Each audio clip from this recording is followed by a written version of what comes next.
हरी जय जय राम कृष्ण जय राम कृष्ण जय जय राम कृष्ण जय राम कृष्ण हरी जय जय राम कृष्ण जय राम कृष्ण जय जय राम कृष्ण जय राम कृष्ण जय जय राम कृष्ण जय राम कृष्ण जय जय राम कृष्ण जय राम कृष्ण जय जय राम कृष्ण जय राम कृष्ण हरी जय जय राम कृष्ण जय राम कृष्ण जय जय राम कृष्ण जय राम कृष्ण जय जय राम कृष्ण जय राम कृष्ण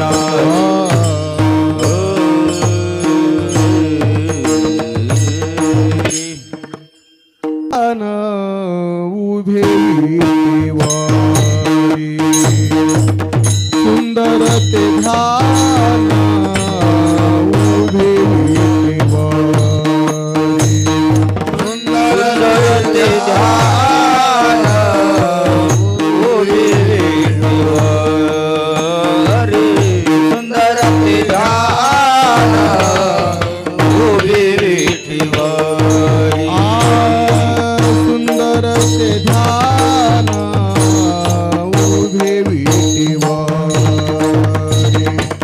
सुंदर ते ध्यान उभे विटेवारी सुंदर ते ध्यान उभे विटेवारी सुंदर ते ध्यान उभे विटेवारी करकटावरी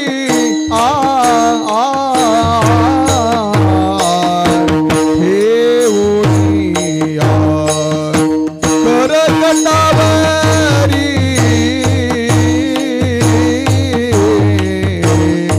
हे ओनिया तुळसी हार गळा कासे पितांबर तुळसी हार गळा कासे पितांबर करपटावरी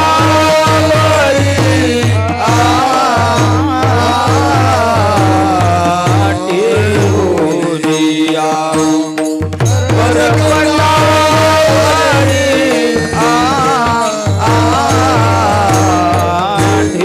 टेवोनिया तुळसी हार गळा काशी पीतांबर तुळसी हार गळा काशी पीतांबर आवडे निरंतर हे विधान तुळसी हार गळा कासे पितांबर तुळसी हार गळा कासे पितांबर आवडे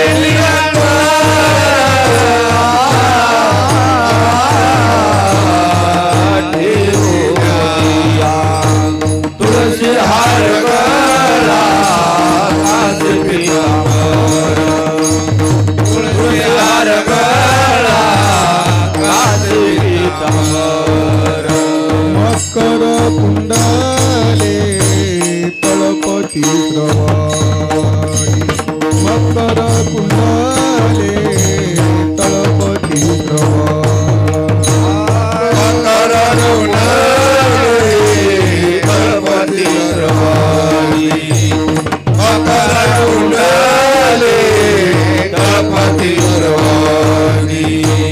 कंटिक शुभमनी विराजी तो तुळसी हार गळा कासे पितांबर तुळसी हार गळा कासे पितांबर कंटिक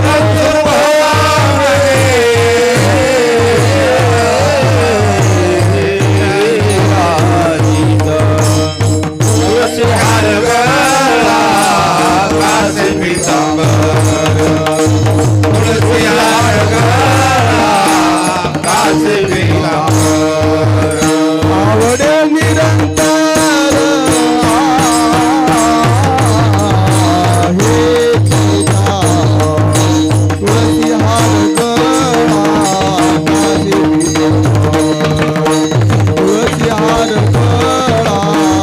कासे पितांबर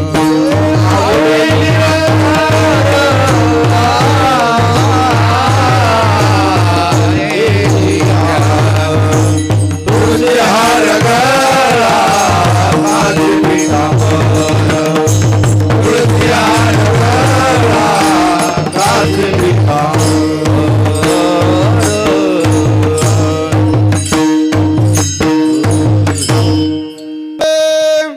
हेची सर्व सुख तुका म्हणे माझे हेची सर्व सुख माझे माझे हेची सर्व सुख तुका म्हणे माझे हे सर्व सुख तुका म्हणे माझे हेची सर्व सुख तुका म्हणे माझे हेची सर्व सुख तुका म्हणे माझे हेची सर्व सुख तुका म्हणे माझे हेची सर्व सुख पाहिलं त्रिमुख आवडीने पाहिलं त्रिमुख आवडीने पाहिला श्रीमंत आवडीने पाहिला श्रीमंत आवडीने आवडीने पाहिलं त्रिमुख आवडीने पाहिला श्रीमंत आवडीने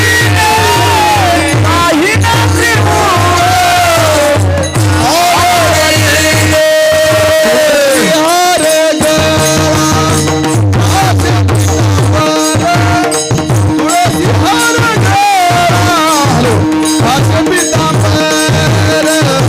तुळशी हार कासे पितांबर तुळशी हार कासे पितांबर तुळशी हार कासे पितांबर तुळशी हार कासे पितांबर तुळशी हार कासे पितांबर तुळशी हार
माधव बरवा तो हा माधव बरवा तो हा माधव बरवा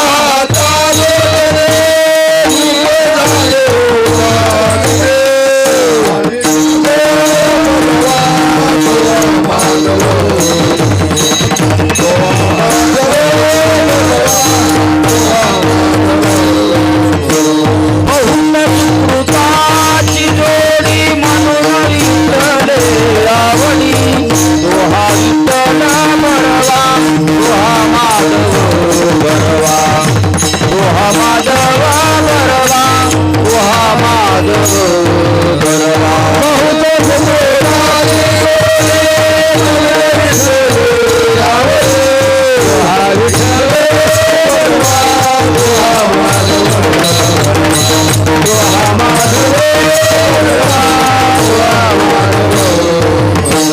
सर्व सुखाचे आदर वापर कुमादे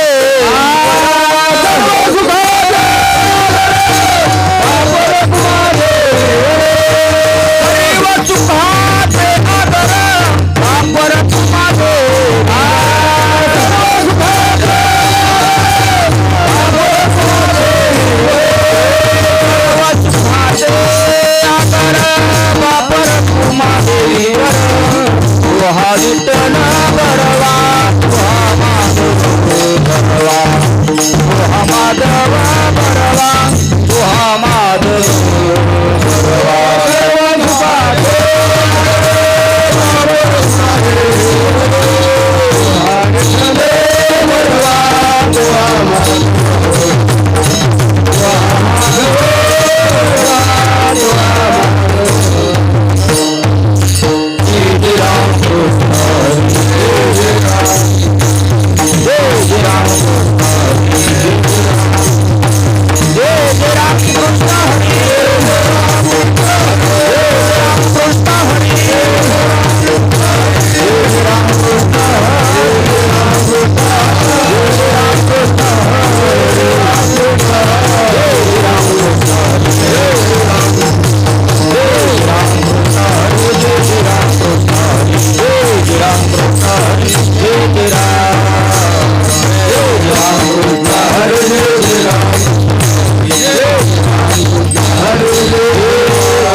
ब्रह्मांडे उठरी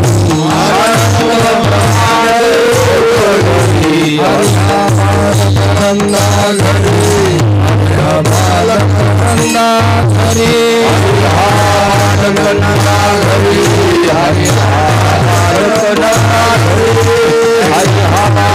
नंदा घरी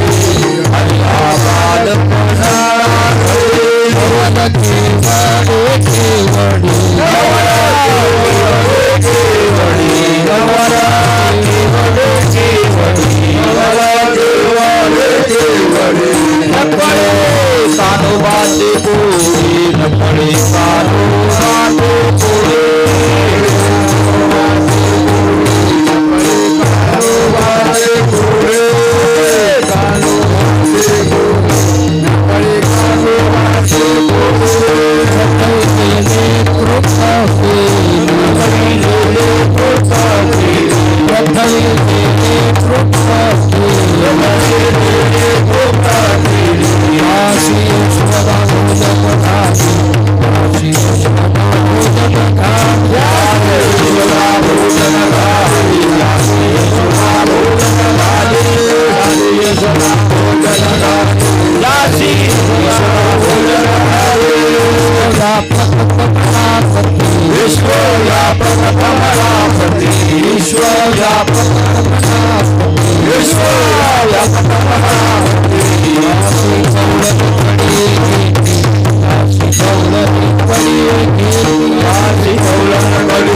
बाटे पुढे नकळी कानू बाटे पुढे नकळी कानू बाटे पुढे माधवे नटधारी माधवे नटधारी माधवे नटधारी माधवे नटधारी हो ब्रह्मचारी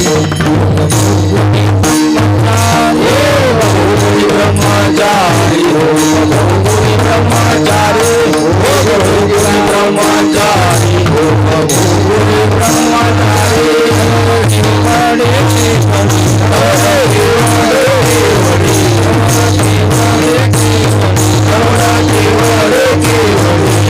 कानूबाची पुढे कानूबाची पुढे कानूबाची पुढे नकळी कानूबाची पुढे नकळी कानूबाची पुढे नकळी कानूबाची पुढे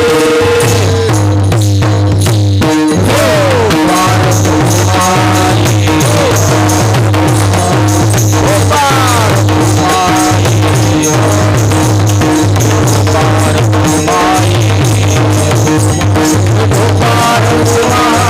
पारकुमारी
अनंत ब्रह्मांडे उदरी अनंत ब्रह्मांडे उदरी हरी हा बालक नंदा घरी नवल केवडे केवडे नकळे कानोबाचे कोडे पृथ्वी जेने तृप्त केली त्याशी यशोदा भोजन घाली नवल केवडे केवडे नकळे कानोबाचे कोडे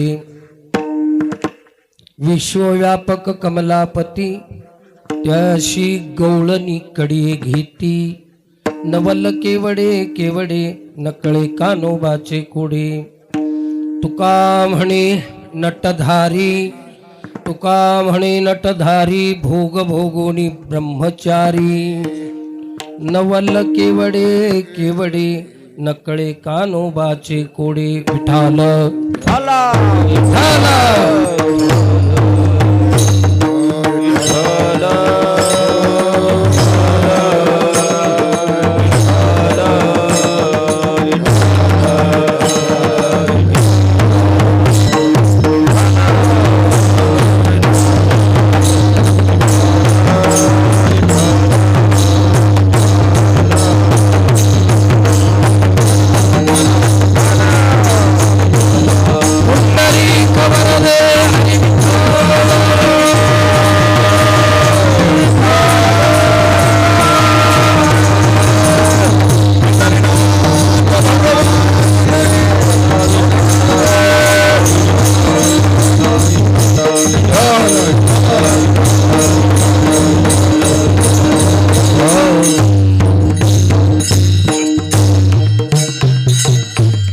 अनंत ब्रह्मांडे उदरी हरी हा बालक नंदा घरी नवल केवडे केवडे नकळे कानोबाचे कोडे महायोगपीठे तटे भीमरत्यम वरम पुंडरीकाय दातो मुनींद्रे समागत्य तिष्ठन्तमानन्दकन्दम् परब्रह्मलिंगम भजे पांडुरंगम पांडुरंगाकारू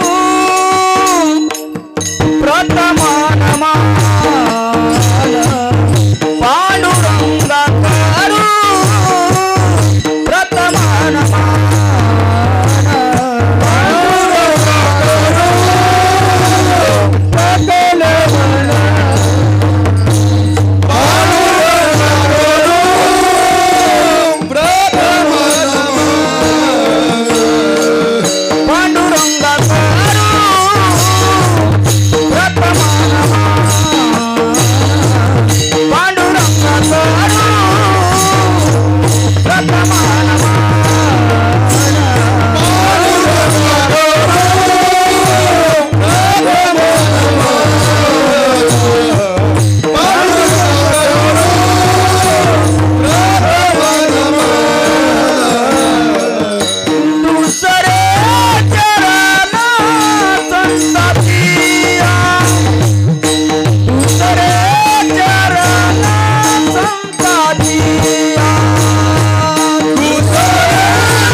पांडुरंगा करू प्रथम नमन दुसरी चरण संतांची त्यांच्या कृपादाने कथेचा विस्तारू बाबाजी सद्गुरु दास तुका जयांचे केलिया स्मरण होई सकळ विद्येचे अधिकरण तीची बंधू श्री चरण श्री गुरूंचे ते नमस्कारुनी आता. ओम नमो ज्ञानेश्वरा करुणा करा दयाळा तुमचा अनुग्रह लादलो पावन झालो चराचरी. मी कळा कुसरी काही नेने बोलतो वचने अतिभाविका एका जनार्धनी तुमचा दास त्याची आस पुरवावी. वसुदेव सुतं देवं कंसचानूरमर्दनं देवकी प्रमानंदं कृष्ण वंदे जगद्गुरो. शिवभोळा चक्र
शिवभोळा चक्रवर्ती त्याचे पाय माझे चित्ती. काय माझी वाणी मानेल संताशी रंजो चित्ताशी आपुली. आता मज साई येथे करावे देवा तुझी घे सेवा सकळ गोवा उगवणी. माझी वाणी तुझे वर्णी गुण नाम दे मज प्रेम काही कळा. प्रस्तुत प्राप्तस्थळी कीर्तन रूपी सेवेसाठी निवडलेला अभंग संत शिरोमणी जगद्गुरु देहू निवासी तुकोबारा यांचा 5 चरणाचा असून महाराज या अभंगामध्ये भगवान परमात्म्याच्या अनंत अवताराचा विचार करत असताना काही अवताराचा विचार आपण करा. देवाचे अवतार किती झाले म्हटलं तर अनंत अवतार झाले. अनंत अवतार घेशी भक्ता कारणे कनवाळू कृपाळू दिना लागे उद्धरणी. अनिर्वचनीय ख्याती वर्णन करत असताना महाराज म्हणायला लागले अवताराच्या राशी झाल्या बरं का. कारण जी गोष्ट शंकेमध्ये लेखली जात नाही त्याला अनिर्वचनीय ख्याती म्हणतात. आणि अशा अनिर्वचनीय ख्यातीचं वर्णन करत असताना तुकोबाराय म्हणायला लागले संत म्हणतात देवाच्या राशी अवताराच्या राशीच्या राशी झाल्या. जिला मापच लागलं नाही अशाला काय म्हणतात रास म्हणतात बरं का. अशा देवाच्या अवताराच्या अनंत राशी होऊन गेल्या. आणि अनंत अवताराच्या राशीचा अवच्छेद करत असताना तेच परमात्मा अनंत रूपाने नटला. आणि नटलेला परमात्मा आता पंढरपुरामध्ये आहे. तो हा उभा विठेवरी. तो विठेवर उभा असलेला परमात्मा आहे. त्याच परमात्म्याच्या अनंत अवताराचं वर्णन करत असताना मुख्यतः काही शास्त्रकारांनी देवाच्या अवताराचं वर्णन करत असताना तुम्हा आम्हाला सगळ्या गोष्टी आटोक्यात याव्यात कळावं म्हणून एकंदर 24 अवताराचं वर्णन केलं. अनंताचा अवच्छेद केला आणि 24 अवताराचं वर्णन केलं. मुख्य देवाचे अवतार किती 24. आणि 24 अवताराच्या सुद्धा सगळ्याच खुणा अनन्य साधारण लोकांना कळतील पण साधारण लोकांना लक्षात येणार नाहीत. म्हणून संत महात्म्यांनी त्याच्या अलीकडं 10 अवतारामध्ये देवाचं मुख्यतः 10 अवतार वर्णन केले. मत्स्य कच्छ वराह वामन नरसिंह राम परशुराम कृष्ण आणि बुद्धी असे एकंदर 10 अवतार पूर्ण वर्णन केले. आणि 10 अवताराचं संतांनी वर्णन केलं आणि भागवत शास्त्रकारांनी 24 मुख्यतः वर्णन केले. आणि 24 अवताराचं विभाजन करत असताना 6 टप्प्यामध्ये पूर्ण केले बरं का. देवाचे अवतार 24 झाले बरोबर आहे बाबा. शास्त्रकारांनी 24 अवताराचं वर्णन केलं ठीक आहे. आणि त्या 24चं लेख करत असताना 6च टप्प्यामध्ये पूर्ण केले. त्याच्यामध्ये अंशांशी अवतार विशेष अंश अवतार कला अवतार, विग्रह अवतार, पूर्ण अवतार आणि पूर्णतम अवतार असे 6 टप्प्यामध्ये 24 अवताराचं वर्णन केलं. या 24 अवतारापैकी आपण 23व्या अवताराचं जर वर्णन केलं तर हा अवतार कसा आहे? पूर्णतम आहे. बाकीचे सगळे अवतार अंशांशी काही अवतारात वर्णन केलं. अंशांशी अवतार म्हणजे काय हो? जगामध्ये व्यापक असलेलं चैतन्य, जगात व्यापक असलेला परमात्मा. देवा वाचून जागा रिकामी आहे का?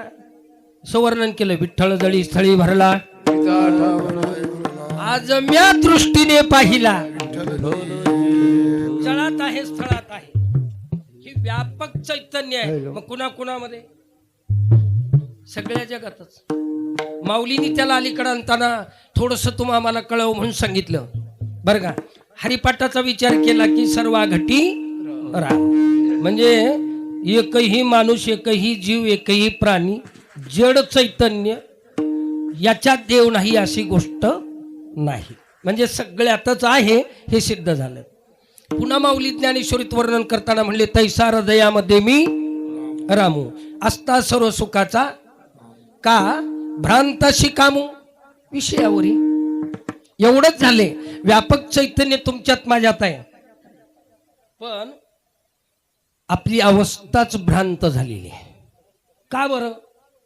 का भ्रांत अवस्था झाली? त्याचं कारण असं आहे, आमच्याकडं आम्ही त्या पहिल्यांदा 3 दोषाचं क्षालन केलं नाही. आणि 3 दोषाचं क्षालन ज्या दिवशी होतंय त्या दिवशी जगातलं व्यापक चैतन्य दिसतंय. मग तुमची माझी दृष्टी म्हणते जे जे दिशे तेथे मानिजे. हा भक्तियोग निश्चित जाणं माझा, याला म्हणतात अंश अंशांश. थोडा अलीकडे सांगू का? जग वेगवेगळ्या रूपाने जरी नटलं असलं, नामारूपाने वेगवेगळ्या जरी नटलं असलं, तर चैतन्य एकच आहे. त्याला आधार देताना माऊली म्हणले का बीजची झाले तरू की भांगारची अलंकारू, तैसा मज एकाचा विस्तारू ते हे जग. विठाला विठाला विठाला.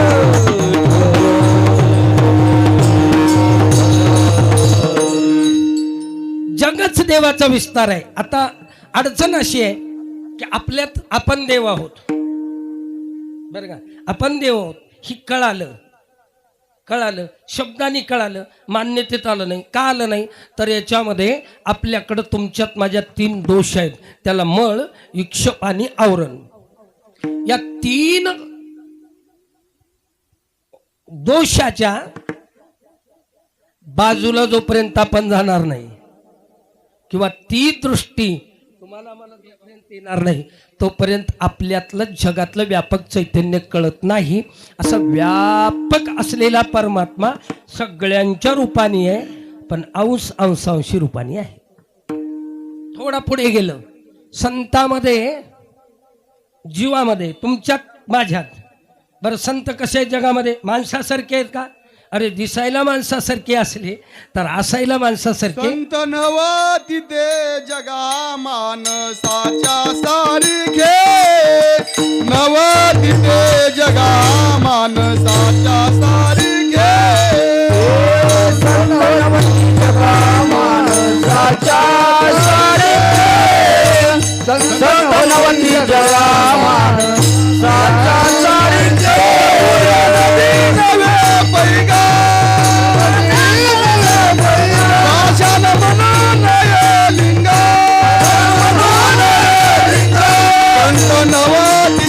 जगा मानसाच्या सारखे, नवती ते जगा मानसाच्या सारखे. संत नवती जगा मानसाच्या सारखे, संत नवती जगा मानसाच्या सारखे. संत नव्हती ते जगा माणसाच्या सारखे. मग माणसा सारखे नाहीत, पण सारखे आहेत का नाही? दिसायला सारखे असले तरी असायला माणसासारखे नाहीत. पाषाण वेगळं आणि लिंग प्रतिमा वेगळी. तसं माणसातले संत वेगळे, याला विशेष अंश अवतार म्हणतात.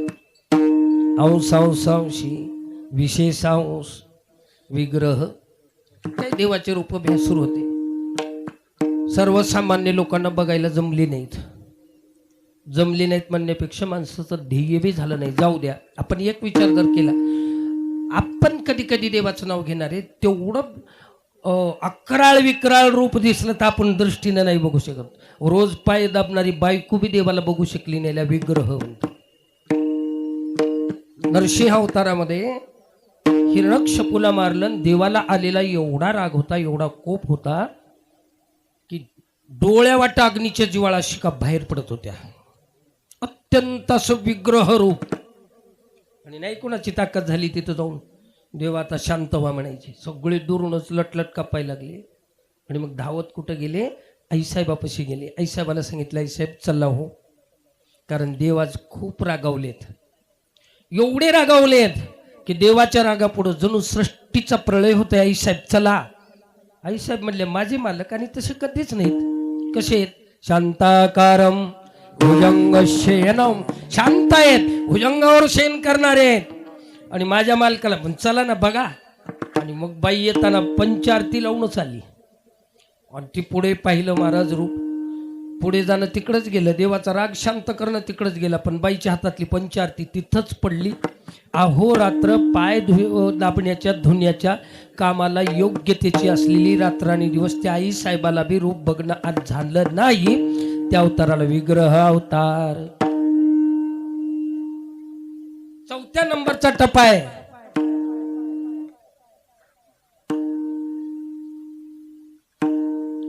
विठाल विठाल विठाल विठाल विठाल विठाल. आज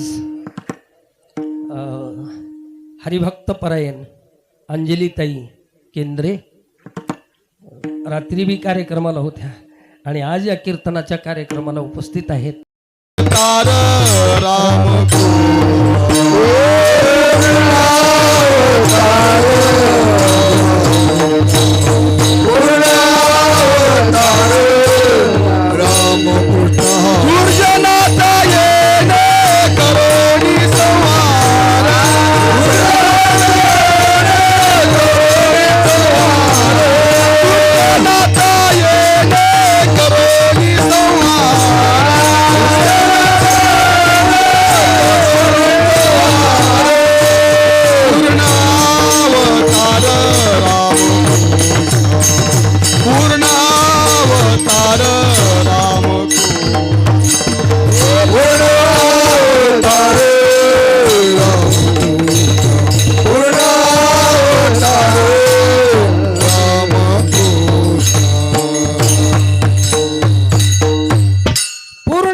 प्रभू रामचंद्राचा आहे म्हणून रामचंद्र. पण थोडीशी अडचण होती, पण पूर्णतेचा अंगीकार केला नाही. हा देव होते पण साधुत्वाचा अंगीकार घेतला. बहुतांशी साधुत्वाचा अंगीकार म्हणजे विशेष आचरावे लागे संती. तसं देवानी मागच्या वाल्मिक ऋषीच्या म्हणण्यानुसार आचरणाचीच पद्धत दाखवली, पण देव आहे हे नाही बरं का. म्हणून एक बंधन होतं, बोलीला वाल्मिक तैसे ती करीना. बोलिले वाल्मिक तैसे ती करीना. बोलिले वाल्मिक तैसे ती करीना. बोलिले वाल्मिक तैसे ती करीना. बोलिले वाल्मिक तैसे ती करीना. बोलिले वाल्मिक तैसे ती करीना. बोलिले वाल्मिक तैसे ती करीना.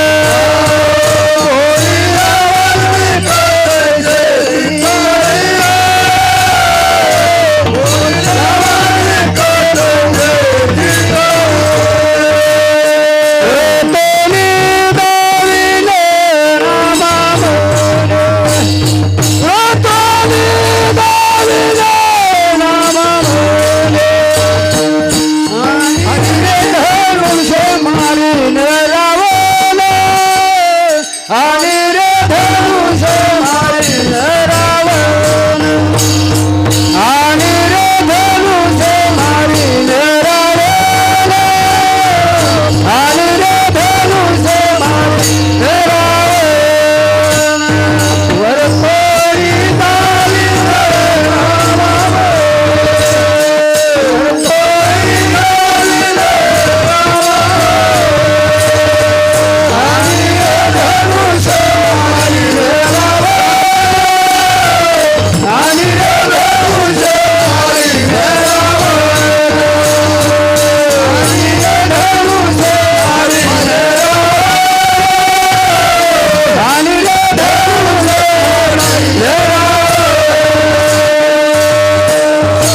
लीला वाल्मिक तैशीची करीन वर्तोनी दावीन नामा म्हणे, पण पूर्ण नाही बरं का. काही गोष्टीची अडचण असल्यामुळं पूर्ण म्हणता येणार नाही, पण पूर्ण आहे. आणि हे 5 संपले तर 6व्याचा विचार करायचा आहे. 6व्या टप्प्याचा विचार करत असताना भगवान परमात्म्याने आपण विचार केला तर भगवान कृष्ण परमात्म्याच्या देवाच्या अवताराला उपाधी लागलेली आहे. उपाधी हा पूर्ण म्हणलं असलं चाललं असतं, पण पूर्णतम आहे. आणि त आणि प हे 2 अक्षराची उपाधी लागलेली आहे. 16वा आणि 21वा अक्षर पूर्णतम. बरं आहे. आता याचा थोडासा आपण जर विचार केला तर हा अवतार पूर्णतम आहे. त आणि प उपाधी लागलेली आहे. उपाधीचं काय लक्षण आहे, काय उपाधी लागली देवाला, तर असं आहे गरजेसर चांगले आहेत, बरे आहेत, माणूस नंबर 1 आहे. पण उगं बोलता बोलता तुम्ही म्हणा महाराज बरे होते दैतण्याचे, पण ही प लागलं म्हणजे उपाधी आहे. आणि हे प पाठीमागचे सगळे कुठाने रस्त्यावर आणते, चव्हाट्यावर आणते. तसं या अवतारात देवाला ही उपाधी लागली आहे, त आणि प. आणि पाठीमाग केलेले कुठाने सगळेच्या सगळे आता उघडकीला आले. अवतार पूर्णतम आहे आणि त आणि प उपाधी लागली, आणि ती उपाधी मागच्या कुटाण्याला पूर्ण करण्यासाठी आहे. माग काही देवानी कुटाने केले होते. कोणते? राम अवतारामध्ये काय झाले होते असं ऐकण्यात येत होतं. आपण काही वाचलं नाही, पण मोठ्याच्या मुखातून ऐकलं. वानराने काही धोंडे उचलली म्हणून, आणि रामाच्या पायाचा स्पर्श झाला की शिळेची काय होते, आताच्या तो टोडा असेल बहुतेक. तवा आता चाललाय का नाही तो टोडा मुलीच्या बाबतीत, तसा असेल म्हणा. याला कुठं मिळत नसतील. मग देवानी ज्यांना स्पर्श केला, आणि काय बाबा गुणाचा नव्हता, उगच कोणाला स्पर्शच करायचा नाही. अहिल्याचा संवाद आहे का, भगवान चालले मिथिलेकडं, आणि जाताना ते वनवाटामध्ये लागले. विश्वामित्र म्हणले, राम अहिल्याला श्राप दिलाय गौतमाने, तुझ्या पायाचा स्पर्श करा, तिचा उद्धार होणार आहे. देव म्हणले, हे गुरुवर आहे, कारण मी त्या शिळेला माझा पाय लावणार नाही. का? कारण माझ्या पायाची प्राप्ती करण्यासाठी काही जन्म तपश्चर्या करावं लागते, पुण्य करावं लागतं. आणि पुण्य असेल तर मग पाय. महाराज पाय मिळण्याच्या अगोदरच ही त्याचं नावच मुखात यायला पुण्य लागतं. जन्मोजन्मी आम्ही बहु पुण्य केले, तेव्हा या विठ्ठले कृपा केली. देवाचं नाव आवडणं, माळ घालणं, गंध लावणं, ही सगळ्या हरिपाठ करणं तुम्हाला वाटतंय उगं, पण याला मागच्या जन्मातलं पुण्य लागते. कीर्तन करायला तर लागतंच, गायला बी लागतं. एक जन्म नाही, जन्मोजन्मी. आणि मग कधी देव कृपा करतो. या काही बाईनं माझ्यासाठी पुण्य केलं नाही राम. विश्वामित्र गुरु पुन्हा बोलले, आणि मग दुसरं उत्तर दिलं देवा गुरुवर, बरोबर आहे, पण सूर्यवंशी कुळाचा एक आचार आहे, ब्राह्मणामा निज पूज्य. ब्राह्मण कसे आहेत? पूज्य आहेत. आणि ब्राह्मणाची स्त्री आहे, तिला लाथ आणणं हे दोष आहे, म्हणून नाही लावलं. ही भगवंताच्या बोलण्याचा संवाद आहे. पण देवाच्या पायापासून उडालेली रजकन लागल्याबरोबर शिळा होती मनुष्य झाली, ज्यांच्या चरणाची चाली. तपश्चर्या करावी लागते. तसं ती पाठीमागची आठवण होती. आणि वानर म्हणले, आपल्यालाही बायका राहावं. मग देवाच्या पायानं होते. ऐकलं बरं का, मी नाही वाचलो, पण ती धोंडे घेऊन गेले. आणि मोठ्या माणसापाशी जाताना काहीतरी गोष्टी ओळल्या. रामा आम्हाला बायका करून द्या म्हणण्यापेक्षा करून घ्या म्हणण्यात आलं. भगवान म्हणले, तथास्तु. ही पाठीमाग केलेला कुटाणा. एका बाईनं आपलं सौभाग्यच पुसून काढलं देवाच्या प्राप्तीसाठी. हो का, कुणाच्या भावना कशा कोण देवाबद्दल आली आहे ना, चांगली गोष्ट आहे.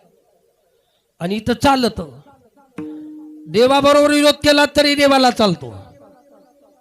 आणि कामनी नाही, पण देवाचीच. तसं त्याला पुरावा आहे. गोपिकाशी कामेन कंसा भय संभ्रमे मुक्ती सारखीच. आता संसाराची उद्ध्वस्त झाली तुम्हाला माहिती आहे. मैरावणाची बायको चंद्रसेना आणि एवढे कुटाने करून घेण्यापेक्षा 16,108 एवढं दाखल काय गरज होती. पण मागचे कुटाने पूर्ण करण्यासाठी बाईनं आपल्या नवऱ्याचं मरण सांगितलं. देव विजयी झाले आणि परत सत्यभामा म्हणून तिला करून घ्यावं लागलं. उगच उगच कोण देतो घेतो म्हणल्यानं नाही केली. पण ही कुटाने होती 16,108 बायका. याला काय म्हणतात माग लागलेले उपाधी देवाला, याला पूर्णतम अवतार म्हणतात. आणि पूर्णतम अवतारामध्ये देवानी अवतार धरल्याच्या नंतर जगद्गुरु तुकोबारायांनी मागच्या सगळ्या अवताराचा विचार केला. अनंत अवताराचा विचार करता करता या अवतारामधलं तुकाराम महाराजाला काही विशेष वाटलं. विशेष वाटलं म्हणल्यापेक्षा नवल वाटलं. बरं किती नवल वाटलं तर थोडंसं आपण तुम्ही म्हणाल कीर्तन काल्याचं आणि यांनी दुसरंच लावलं. पण मला माहिती आहे भागवत तुम्ही दरवर्षी ऐकले आणि त्यातल्या त्यात या वर्षी ताईचं भागवत ऐकलं. सुंदर गोकुळातल्या चरित्र तुम्हाला सांगितले, मागच्या काल्यात बी सांगितले आणि आता ही कीर्तन काल्याचं आहे. पण तीच वर्णन करावं असं वाटते. पण तुम्हाला सगळेला माहिती आहे. ऐका काय नवल होतं तर अनंत ब्रह्मांड ज्याच्या उदरात आहेत. तुकाराम महाराज म्हणजे नवल आहे. अनंत ब्रह्मांड कुठं आहेत? उदरामध्ये, रोमरंध्रामध्ये आहेत. एका एका रोमामध्ये अनंत ब्रह्मांड याच्या साठवते. आणि ती परमात्मा कोण्या राजवाड्यात अवताराला येण्यापेक्षा एका गायी राखणाऱ्याच्या घरी वस्तीवर जन्माला आलाय आणि वस्तीवर जन्माला येऊन रांगतो त्यांच्या घरी. हे देवाच्या चरित्रातलं नवल आहे. एक नवल पृथ्वी कुठं आहे? ज्यांच्या हृदयामध्ये. तुम्हाला माहिती आहे कारण देवाचं चरित्र सांगत असताना या चरित्रामध्ये पूर्ण 9 रस भरलेले आहेत. साधं नाही महाराज. एका एका कथेमध्ये एका एका देवाच्या लीलेमध्ये एक एक रस भरलेला आहे. आणि ते त्या 9 रसाचं प्राशन करणं म्हणजे काल्याचं कीर्तन आहे. बाकीच्या कीर्तनामध्ये भक्ती ज्ञान वैराग्याच्या गोष्टी विवराव्या. या काल्याच्या कीर्तनामध्ये भक्ती नाही, ज्ञान नाही, वैराग्य नाही, देवाचं चरित्र वर्णन करायचं. याला म्हणतात काल्याचं. कोणीही केलं आणि केवढाही मोठा महाराज आणला तर चरित्र चरित्र. आणि ते कुठलंही नाही गोकुळामध्ये. ऐका हे चरित्र वर्णन करायचं आहे. पण चरित्र वर्णन केलेलं घ्यायचं आहे का नुसतं उच्चारायचं आहे? प्रश्न अवघड असा आहे. देवाचं चरित्र आहे आणि देवाच्या चारित्र्यामध्ये 2 पद्धतीचे चारित्र्य राहतात.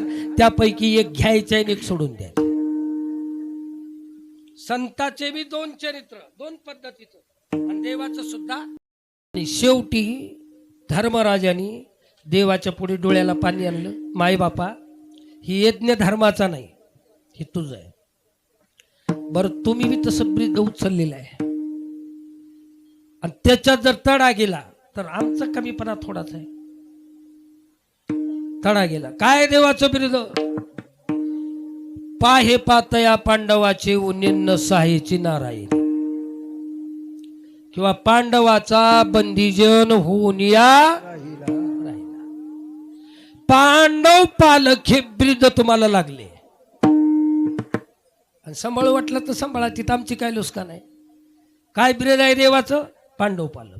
आणि हे बघा काही गोष्टीला देव माघार घेईल पण ब्रीद मात्र सांभाळतोच. ब्रीदावळीला धक्का बसायची वेळ आली की देव माघारच घेतो. तुम्हाला माहिती आहे बिभीषण शरण आला. ते बिभीषणाला बघल्याबरोबर सगळेच वानर म्हणले बरं झालं शत्रूचा भाऊ आहे सापडले, मध्ये आल्याला मारा. पण मोकळेला काय आज्ञे वाचून करता येत नव्हतं.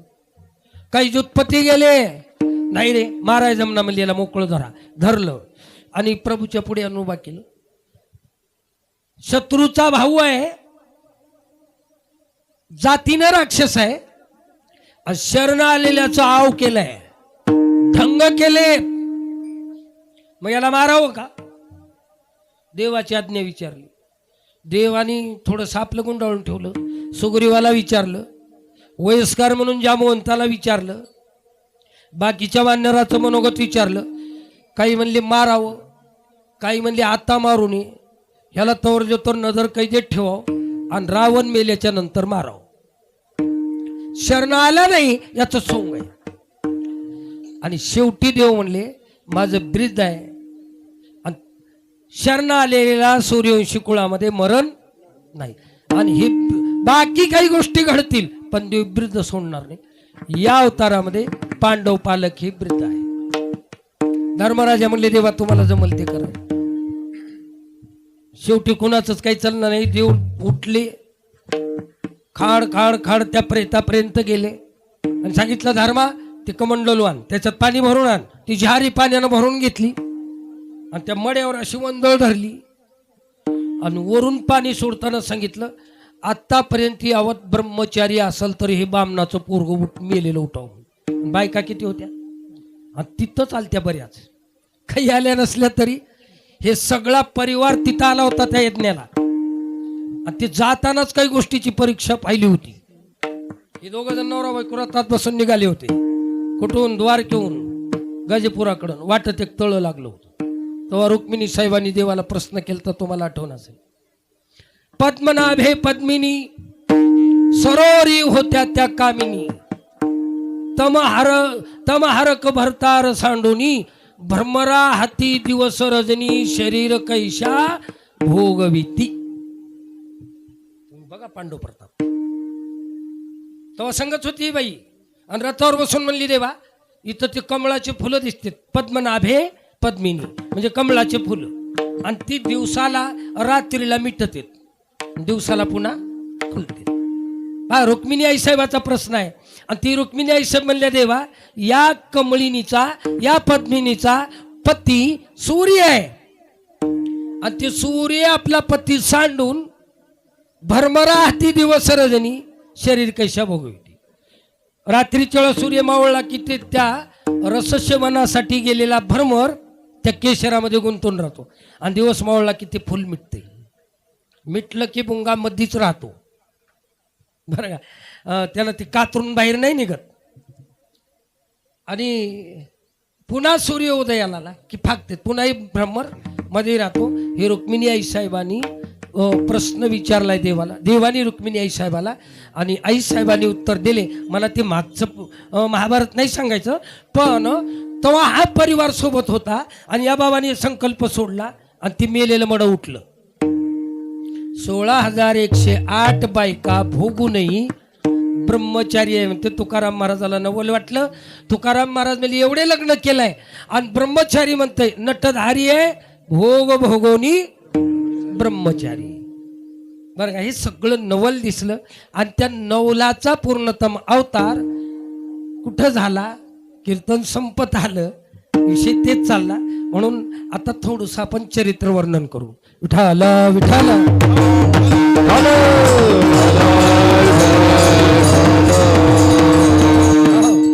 भगवान परमात्म्याचा अवतार झाला. देव जन्माला आले का प्रगट झाले? मग आपण जन्म साजरा करतो का प्रगट दिन? आपला जन्म चालते महाराज, कारण उगीच दाविली मृत्यू लोकीची ठेव. कारण मृत्यू लोकातली मर्यादा आहे, इथं जन्म मानावाच लागतो. म्हणून आपण जन्माष्टमी, राम जन्म ही सगळे आपण साजरे करतो, पण देव प्रगट होतो. तुम्हाला सगळेला माहित आहे भगवान परमात्मा प्रगट झाले कुठं? बंदीशाळेमध्ये. का बरं? राजवाड्यात येऊ नये का? बंदीशाळेत देव प्रगट झालाय. 8 वर्षाच्या वयामध्ये आला. रिकामाच आला की काही शक्ती होत्या सोबत आहे का? देव दिसायला जरी रिकामे 8 वर्षाच्या वयात दिसले तरी बंदी शाळेमध्ये प्रगट होतानाच क्रतुम, अकर्तुम आणि अन्यथा क्रतुम या 3 शक्ती सोबत घेऊन परमात्मा देव बंदी शाळेत प्रगट झाले. म्हणजे नामयाचा स्वामी प्रगट, नामयाचा स्वामी प्रगट, नामयाचा स्वामी प्रगट, नामयाचा स्वामी प्रगट.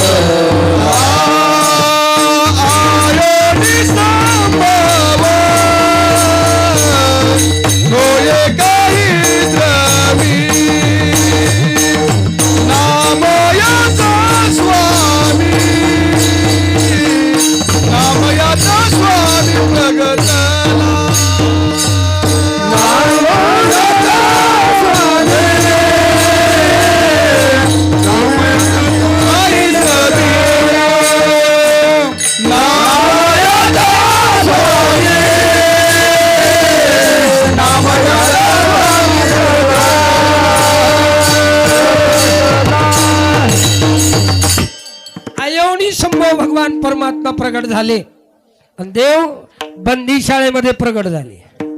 राजवाड्यात होणे का कोल्हे याच्यात दिवसाला येऊ नका, किती लोक चित्ते राहिली असते. पण माहिती आहे इथं दिवसाला यायचं नव्हतं का? हो, स्वतंत्र असलेला परमात्मा त्याला दुसऱ्याची भीती आहे का? असं नाही बरं. भीती नाही पण मान्यता करावी लागते. एका अवतारामध्ये सूर्यवंशी कुळामध्ये जन्माला आले, दिवसाचे 12. या कुळाचा मूलपुरुष माध्यानावर होता म्हणून आनंद. आणि ती माध्यानावर असून देव दिवसा आल्यामुळं चंद्राला राग आला. राग आला म्हणण्यापेक्षा दुःख झालं. चंद्र रडत बसला आणि चंद्र दुःखी झाल्यामुळं त्याच्या समाधानासाठी सांगितलं, मी जरी सूर्यवंशी कुळात सूर्य या कुळाचा मूलपुरुष असला तरी माझ्या नावाला पुढे रामचंद्र ही उपाधी लागेल. समाधान केलं. आणि दिवसा तरी चंद्र नसतो. बरं, जरी दिवसा असला तरी लोकांच्या मान्यतेत नसतो. मग रात्रीला या वंशाचा मूलपुरुष कोण आहे? चंद्र आहे.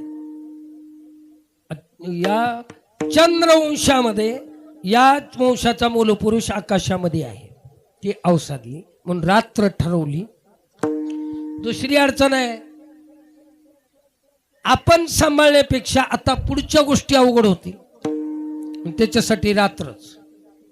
दिवसाला बी त्याला ते काम करता आलं असतं, रात्रीतच. मग रात्रीत येण्यापेक्षा दिवसा यावं, कोण्या तर राजवाड्यात यावं. किती लोकांनी गुलाल जन्माचा महोत्सव केला असता, बंदीशाळेतच का? त्याचं तिसरं कारण आहे, देव बंदीशाळेतच जन्मले. आपण थोडंसं त्याच्यातून काही गोष्टी घ्यायच्याच जीवानी. देव जन्मले, जन्मल्याबरोबर बंदीशाळा फोडली. जन्मल्या ज्याला जेल फोडता येते, जन्मल्या सुधारगृह फोडून बाहेर निघता येतं.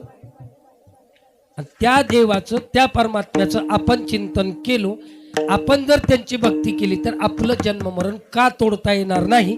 या कथेतून, या जन्माच्या याच्यातून आपल्याला घ्यायचं एवढंच.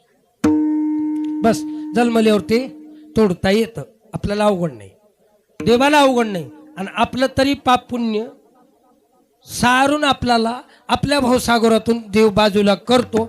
हा विश्वास रूढ तुमचा माझा व्हावं, त्यासाठी इथं घ्यायची कथा एक. बंदी शाळेमध्ये देव प्रगट झाले. प्रगट झाल्याच्या नंतर सोबत 3 शक्ती होत्या, क्रतुम, अक्रतुम आणि अन्यथा. कारण असं आहे, जन्मलेले लेकरू बोलतंय का? कधी कुणाचं बोललंय का? मग हे बोलला अन्यथा करतो, असं कधी घडलं नाही. अन्यथा करतो. अक्रतुम त्याच्या शक्तीने जड चेतनामध्ये व्यापकत्व आहे हे जगाला कळावं, आणि चेतनाने कार्य केले याच्यात नवल नाही. पण जडाकडूनही कार्य करून घेतले, हे महाग कोण केलं का? केलंय कोणी? चला, चैतन्य आहे. देवकी माता बोलली, वसुदेव बोलले, आणि देव वसुदेव देवकीला बोलले. पण दारातल्या कवाडाला त्या पायाला घातलेल्या साखळीला कोणी सोनार आणली होती तोडायला? काही मसनी? मग ती चेतन आहेत का जड आहेत? जड आहे. त्या जडातही चैतन्याचं वास्तव्य करून अन्यथा करतुम. देवाकडे शक्ती आहे की त्या पायातल्या बेड्यान कवाड, जड असलेल्या लोखंडाच्या श्रंखळा तोडून काढणं, याच्यातही आपली सत्ता आहे. ही अन्यथा करतो. या तिन्ही शक्ती सहित देव येतो. अकर्तुम, अन्यथा करतुम, आणि आपलीच शक्ती दुसऱ्याकडे देऊन त्यांच्याकडून कार्य करून घेतो. ताकद कोणाची? अहो, ते महाभारताचं युद्ध लागलं आणि त्याच्यामध्ये खरं कोण काम केलं? हे मला वाटलं आपणच मारले. अर्जुनाला वाटलं मोठे मोठे तर मीच मारले. पण पण एक राक्षस मारला होता पहिल्यांदा, त्याला त्या वर देवाने त्याचं मुंडकं ठेवलं होतं. यांचा अभिमान जाऊन शेवटला नेलन. देवाने विचारलं, का रे महाभारताच्या युद्धामध्ये कोण काम केलं? ते म्हणलं गदा आणि चक्र. मला दिसत होतं ते एक चक्र आणि एक गदा. मग इकडं तर माणसं अर्जुनाने मारले, 100 करोड भीमानी मारले.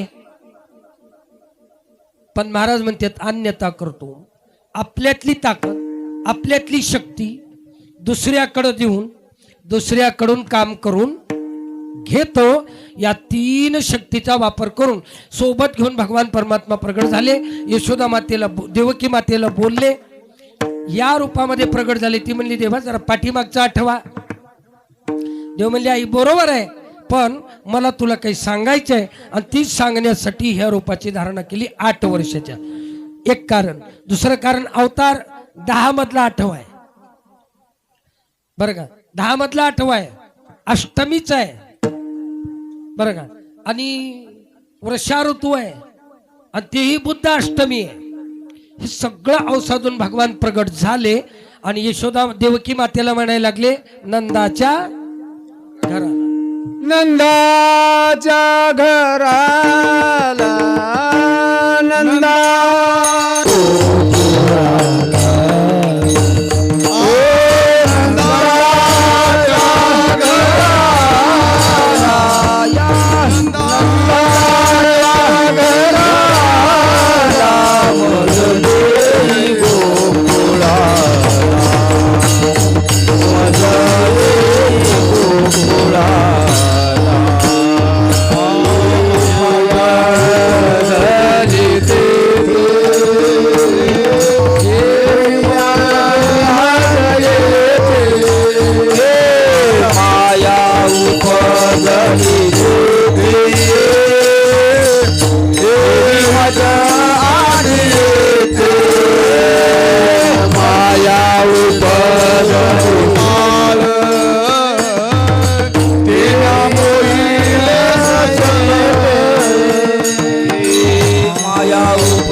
घराला मदनी गोकुळाला माया उपजली तेथे ठेवी मजा आणि येते मनशी रक्षपाळ आणि ते म्या मोहिले. एवढं सांगितलं देवानी बालरूप धरले. 8 वर्षाच्या रूपात बोलणारं लेकरू लगेच्या लगे लेकरू झाले. एवढं आता जन्मलेले लेकराचं रूप धरले एका क्षणामध्ये.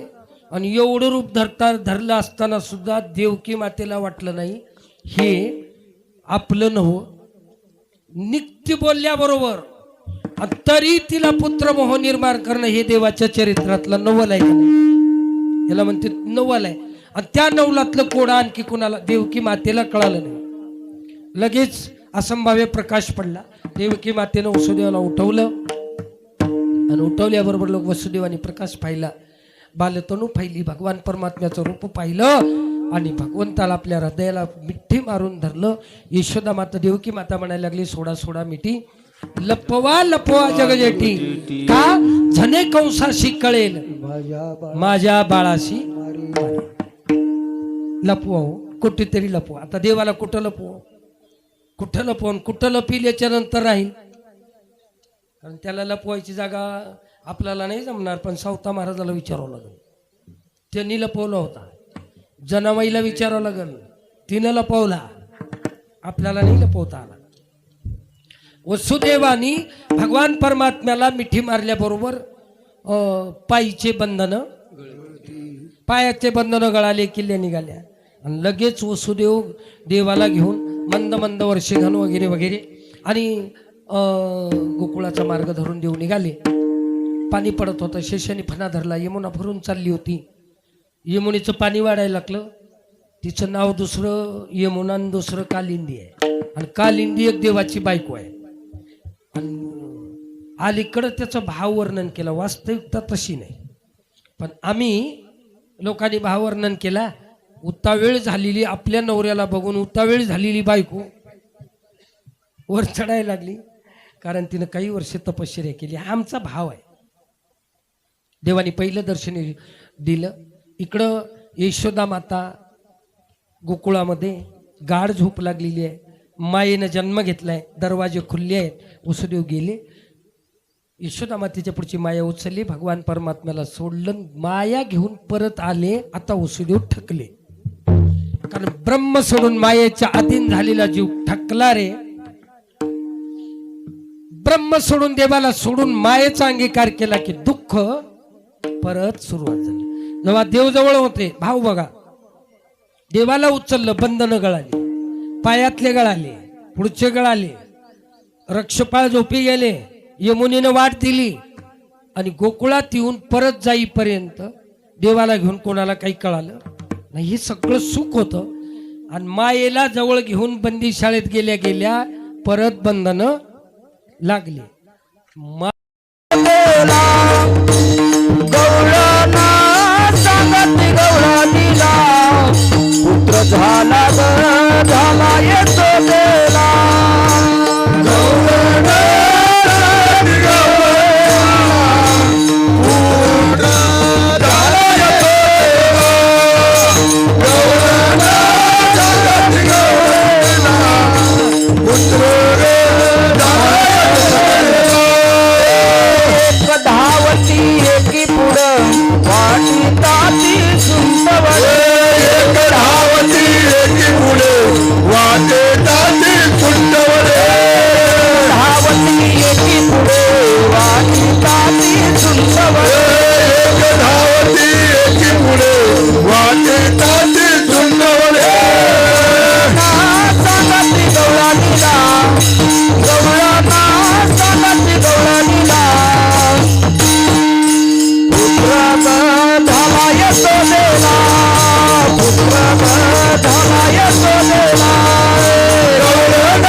गवळणीला पुत्र झाला यशोदेला. आणि मग हे ऐकल्याबरोबर भगवान परमात्म्याचा देवाचा जन्म झालाय. नंदबाबाला मुलगा झाला, यशोदा मातेला मुलगा झाला. एक एकीच्या पुढे धावत आली. आणि गोकुळानी ऐकल्याबरोबर सगळ्या गावाला आनंद झाला. लेकरू नंद महाराजाला एकाला, आणि आनंद कोणाला झाला? गोकुळाला. का बरं? सगळेला आनंद झाला. महाराज म्हणते बाळकृष्ण नंदा घरी आणि आनंदल्या. सगळ्या गावातल्या लोकांना आनंद झाला. आणि ती सगळ्या गवळणी नंदबाबांच्या घरी आल्या. मध्ये एवढी गर्दी होती, प्रत्येकीला देव पाहावं वाटत होता, यशोदेचं पोरग बघावं वाटत होतं, एवढ्या उत्सुकता असलेल्या. पण एक गवळण मध्ये गेली आणि मध्ये जाऊन भगवान कृष्ण परमात्म्याला नंतर तिला बाहेरच्या गवळणीने विचारलं, बाई पाहिला का? आणि मग तिने सांगितली पाहिला. पाहिला पाहिला नंदाचा नंदन, पाहिला पाहिला नंदाचा नंदन, पाहिला पाहिला नंदाचा नंदन, पाहिला पाहिला नंदाचा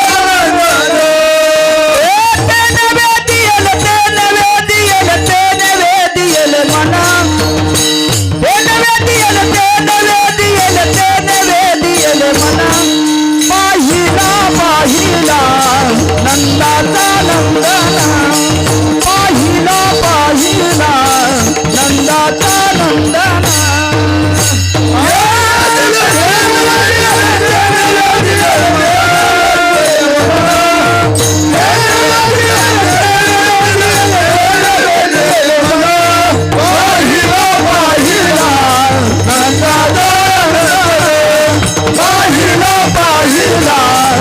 नंदाचा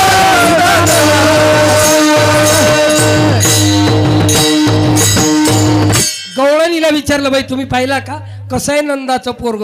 ती गवळण म्हणजे ते नेवेधियेले ते नेवेधियेले मन पाहता पाहता मना न पुरे धनी, असं भगवंताचं रूप आहे. आणि त्या रूपाचं वर्णन झालं.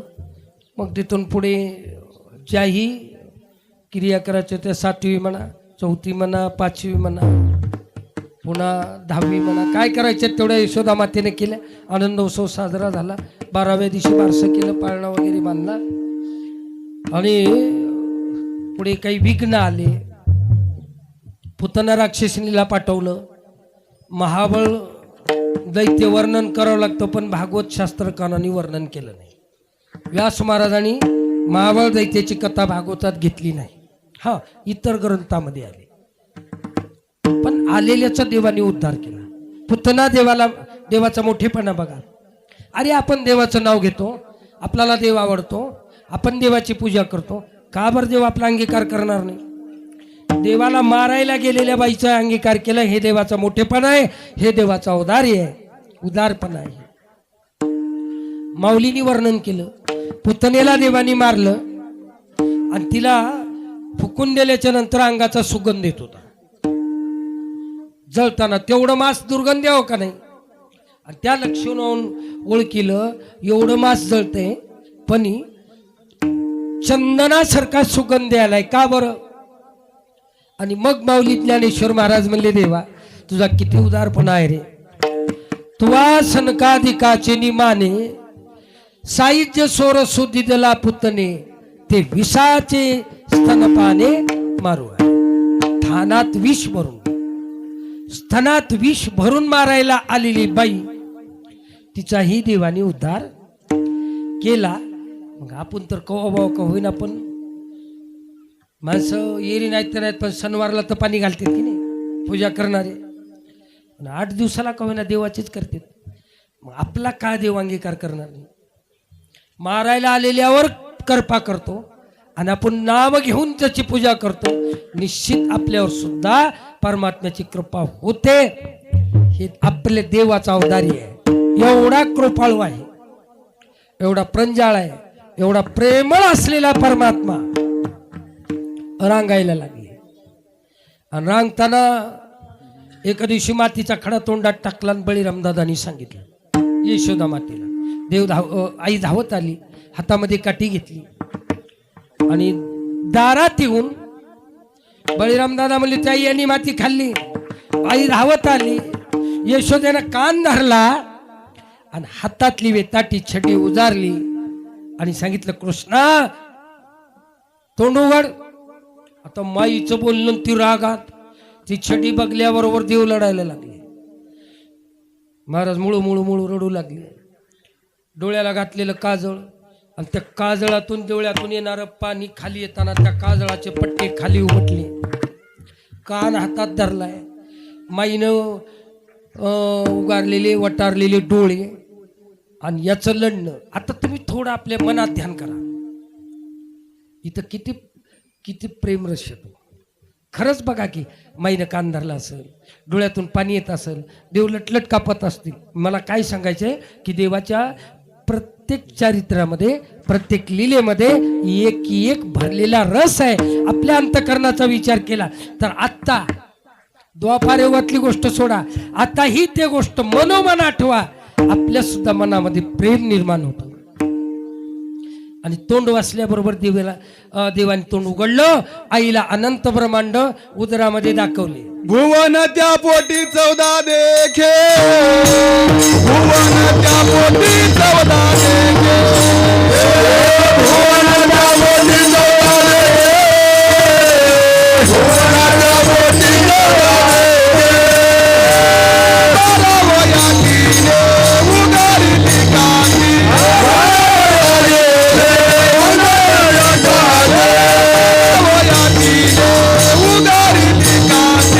बारावया तिने उगारली काठी, भुवन त्या पोटी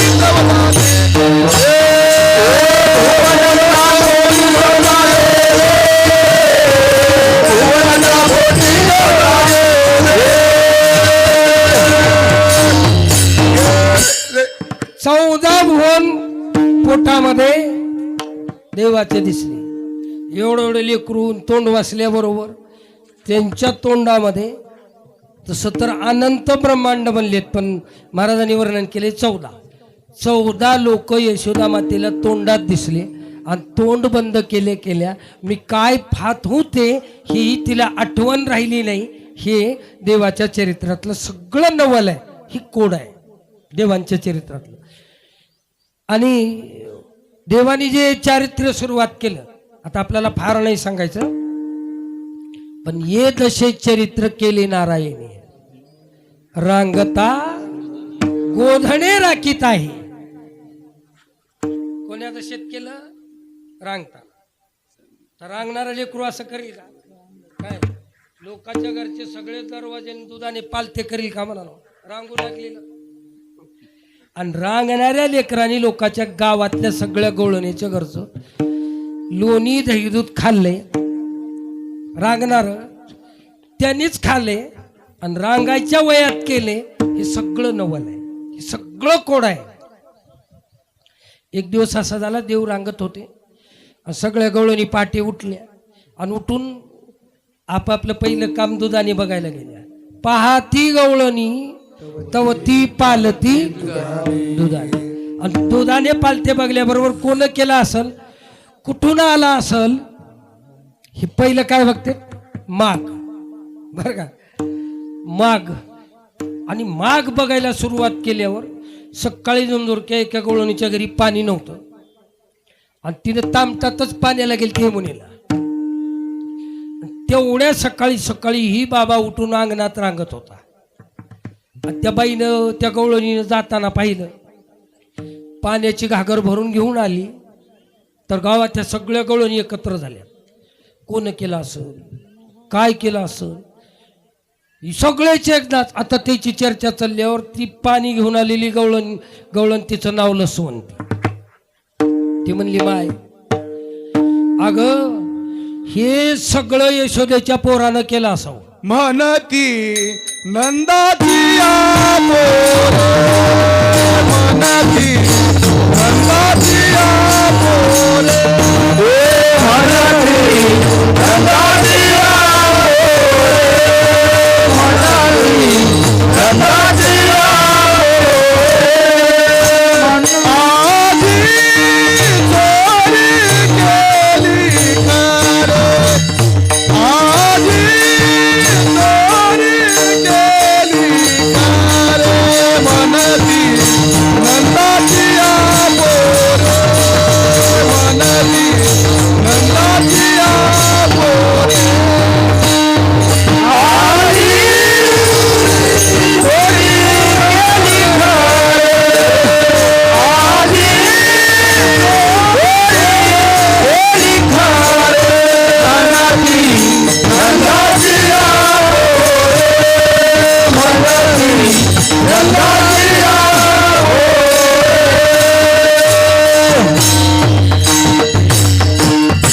ती लसवंती गवळण म्हणली बाई चोरी केली पण यशोदेच्यात पोरानं केली ग. त्या गवळणी म्हणल्या काय वेळ लागला का हो तुम्हाला, ते रांगत आहे आणि रांगणारं लेकरू कुठं एवढ्या उंच शिक्यावर जाते का? ती म्हणली माय तुम्हाला माहिती नाही, याच काम झालंय. रांगत रंगणीन गड्डू बिड्डू केलेले नसतील रस्ते, वस्तीवरले लोक होते, धूळ राहायचीच. मग तिनं सांगितलं बघा आता ती रांगताना 2 हाताचे ठसे आणि एकच गुडगा टेकलेला. याचं रांगणं तसं होतं, तळवे तळ हात, तळवे तळ हात, तळ हात टेकीत, तळवे तळ हात, तळ हात टेकीत, डाव्या गुडघ्याने गुडघ्याने रांगत, डाव्या गुडघ्याने रांगत. तळवे तळ हात, तळ हात टेकीत, तळ हात टेकीत, डाव्या गुडघ्याने गुडघ्याने रांगत,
माग पाहिला महाराज, 2 हाताचे पंजेने एक डावा गुडघा टेकलेला आणि ते सरळ नंदबाबांच्या घराकडे आला.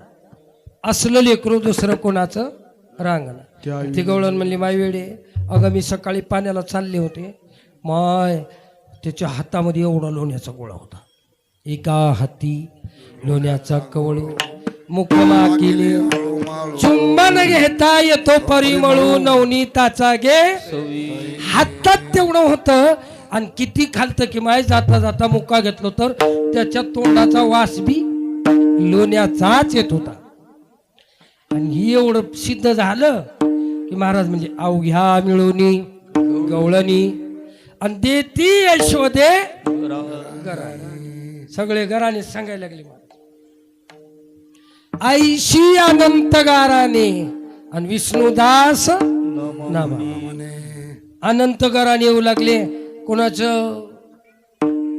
कोणाच्या मध्ये मुंगूस सोडलं, कोणाच्या येणी चिंदाडीची गाठ पाडली बरं का. काही गोकुळ सोडून निघाले. असे अनंत अनंत घराणे होते. 12:15 वाजले.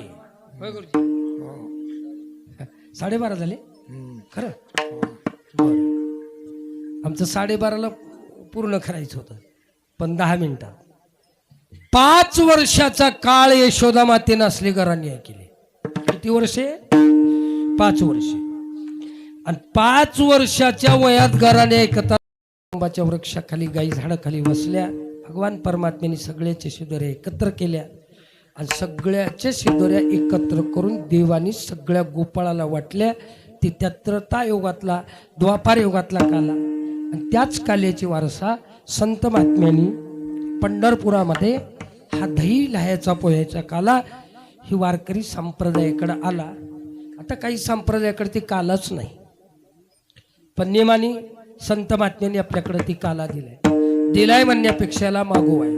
व्यासाचा मागोवा घेतो, भाष्यकारा ते वाट पुसतो, सगळ्या गोष्टीसाठी मागोवा आहे. आणि त्या मागोव्याच्या पद्धतीनं आज या शिवतीर्थ क्षेत्रावर हा काला गेल्या काही वर्षापासून परिसरातील मंडळी, टाळकरी मंडळी, सगळे गावातील प्रेमी सद्भक्त आणि मला वाटतं एका शिवयोग्यानी हा जो नियम तुमच्याकडे दिला, दिसायला भोळे होते, त्यांनी इथं हे एवढा छोटासा वेल लावला आणि त्याचा वेल हा गगनावर गेला. तुमच्या सगळ्यांची श्रद्धा अत्यंत प्रेमाने जडतो, कारण या गोष्टी फार दुर्मिळ झाल्या बरं का. 1 वर्ष एक कार्यक्रम करायचा झाला तर एवढा तणाव ही बाहेरचेच बोलू देईनात. पण परवा एवढा मोठा कार्यक्रम झाला, पुन्हा ही एवढा मोठा. आणि कार्यक्रम मोठा किती करतील, लाखो लोक जीव वाढतील, एक स्तुती म्हणून नाही. तुमच्या या तळेच्या वडी नगरीमध्ये खरं तर माऊलींचं वास्तव्य आहे आणि माऊलींचेच गुण तुमच्या सर्वांमध्ये मिळालेले आहे. खरं तर कळतात तरुण, वयोवृद्ध, गुरुजीसारखे तरुण यांच्यात भाव निर्माण होईल. मला वाटते 5 वर्षाच्या लेकरामध्ये सुद्धा माऊलीची कृपा आहे की सात्विक भाव तयार होतो. हे वातावरण फक्त इथं बघायला मिळतं, काही ठिकाणी अजिबात बघायला मिळत नाही. एक कार्यक्रम करायला जड जाते, ते 2-2 कार्यक्रम तुम्ही करता. तुमच्या पाठीशी माऊलींची कृपा आहे, अशीच माऊलींची कृपा राहो सदैव. भोलेनाथांचा हा कार्यक्रम सर्वांच्या अत्यंत श्रमामधून करता आणि भगवान शंकराचा पण आशीर्वाद तुमच्या सगळ्यांच्या पाठीशी राहील. गेली काही वर्षापासून हा कीर्तनाचाही नियम काल्याचा माझ्याकडंच आहे, कारण मला ही मंडळी, इथले कार्यकर्ते सगळे मंडळी भेटले. महाराज असं आहे, मी म्हणलो बा मीच काहीतरी देईन, जीवनभर नाही माझ्याकडून काही घेतलं, पण माझे पाय चलेपर्यंत तुम्ही ठेवलो तर भगवान शंकराच्या दरबारातली सेवा करीन. आम्ही त्या काळात वचनबद्ध झालो आणि तीच माझ्याकडून सुद्धा करून घ्यावी. असाच गोड प्रसंग तुमच्यामध्ये सगळ्या वाढत्या भावना राहून भोळ्या राजाला प्रसन्न केलं तर काय कमी पडणार आहे महाराज. भोळा येतो आणि काही बघणार नाही महाराज, त्यांनी दुसऱ्यातला दोरोत्तर भाव न ओळखीताना प्रसन्न होणारा देव आहे. आपल्याकडे आलेल्याचे वाईट गुण सुद्धा बघले नाही, त्यानं एवढं मोठं दिलं. आणि आपण आपल्या भावनेनं त्यांच्या दरबारात जाऊन हेच असं चालावं एवढंच त्यांच्याकडे मागालो. का देणार नाही? म्हणजे हे असंच पुढे राहणार आहे. सगळ्यांचं सहभागी राहावं, सहकार्य राहावं आणि असाच प्रसंग पुढे व्हावा हा काला भगवान परमात्म्याने वाटला. संत महात्म्याच्या माध्यमातून आपण या भागवत संप्रदायाच्या नियमाप्रमाणे व्यासासारख्यांच्या मागोवाप्रमाणे आलेला हा काला आपण आपल्या वाणीमधून इथं वर्णन केला. काला हा पूर्ण झाला. एकदा सगळ्यांनी मोठ्याने पुंडलीचा गजर करा. पुंडली कवरदे हरी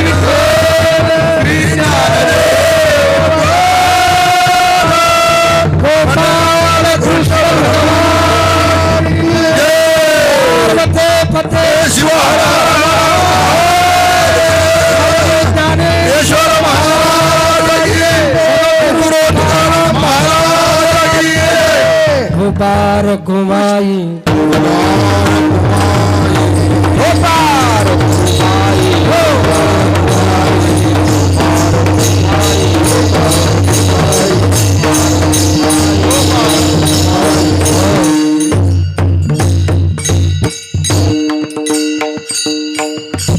बाळकनंदा घरी नवल केवडे केवडे नकळे कानोबाचे कोडे पृथ्वी जेने तृप्त केली त्याशी यशोदा भोजन घाली. नवल केवडे केवडे नकळे कानोबाचे कोडे विश्वव्यापक कमलापती त्याशी गवळणी कडिये घेती. नवल केवडे केवडे नकळे कानोबाचे कोडे तुका म्हणे नटधारी भोग भोगुनी ब्रह्मचारी. नवल केवडे केवडे नकळे कानोबाचे गोडे. सगळी टाळकरी मंडळी, गायक, वादक, या परिसरातील सर्व आणि गावातील सर्व ही टाळकरी मंडळी, कारण नियमाप्रमाणे स्तुती करावी लागते मारती म्हणून, नाहीतर मग काहीच बोललं नाही म्हणते. आमचं उगं नाव तरी घ्यावं. आणि असं आहे इतराची किंवा अनेकाची स्तुती करणं हा दोष आहे. पण तुम्ही अनेक नाही, तुम्ही सगळेच गोपाळ आहोत. कलियुगातले सगळे तुम्ही गोपाळ आहोत, स्तुतीला योग्य आहोत. म्हणून सगळ्यांच्या सहकार्यामधून संभा महाराज खरं तर आपण मुख्य माणसं, आपल्याला भजनच येईना मला. इथंपर्यंत सांभाळून नेले. कीर्तनाचा शेवट झालाय. तुम्हा सर्वांचे शतशः आभार. सगळी श्रोते मंडळी, मातावर्ग, महिला वर्ग, मी बोलताना काल्याच्या कीर्तनाचा भाव माझ्याकडून पूर्ण मांडता आला नसेल, काही कमी झाला असेल, बोलता बोलता काही अपशब्द गेले असतील, अपशब्द गेले ते माझा दोष आहे. आणि योग्य असेल ते माझ्या गुरुमाऊलींचं, गुरुवर्य माऊली महाराज कुर्ळेकरांचं आहे बरं का. महाराजांची कृपा सहज माझ्यावर झाली आणि महाराजांच्या कृपेनं मी बोलका ठरलो. खरं तर रेड्यामुखी वेद बोलविली श्रुती. माझ्या बाबतीत रेड्याच्या मुखातून वेद बोलून घ्यावं तसं माझ्याबद्दल म्हणलं तर माझ्या ज्ञानराजांनी केलं. आणि माझ्या माऊलींच्या कृपा सरदानी बोललो. ते बोललेले योग्य शब्द माऊलीचे, अनयोग्य असतील ते माझ्या बुद्धीचा दोष आहे. तुमच्या कृपादाने कथेचा विस्तार हो. तुमच्या कृपेनं ते माझ्यातला बुद्धीतला दोष राहणे आणि अशी सेवा घडणे आणि करून घेणे ही ईश्वराने द्यावं, हीच प्रार्थना भगवान शंकराच्या चरणी समर्पित करून सेवेला पूर्ण विराम. ज्ञानेश्वर ज्ञानराज माऊली तुकाराम, ज्ञानराज माऊली तुकाराम.